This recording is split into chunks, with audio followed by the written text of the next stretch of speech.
Hi, Dr. Mark Sweeney, owner of Austin Dental Spa in Austin, Texas. Which is better, a regular toothbrush or an electric toothbrush? Someone else answered that question already. 20 years ago, a dental school did a study where they took 20 people, gave them a Sonicare toothbrush, and sent them home with it, and with no instruction. And then they took 20 more people and they did what we were doing 40 years ago in dental school. They gave them a regular toothbrush and they spent 2 hours showing them how to use it, how to use the correct technique up and down or circular, and get all the way back to the back.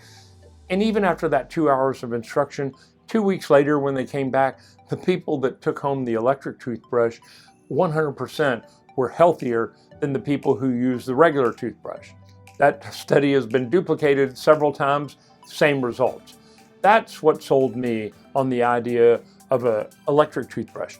They use sonic waves, ultrasound is what it's called, but it sends sound waves deep into the gum tissue where the bacteria hang out, and those ultrasonic waves break up the dental plaque, which is what causes decay, is what causes gum disease.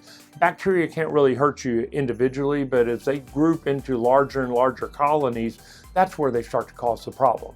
So Sonicare's, Oral-B's, those are the two 500-pound gorillas in the world right now. They're the main, most popular ones. We sell the Sonicare here in the office because it's just a little sexier and easier to use. But I didn't do the studies, I didn't create this, but I believe it and we see it in our practice every day. The people who use the Sonicare toothbrush come in healthier than the people who are still trying to do it the hard way with the regular toothbrush. So if you want to be healthy, let the toothbrush do the work for you.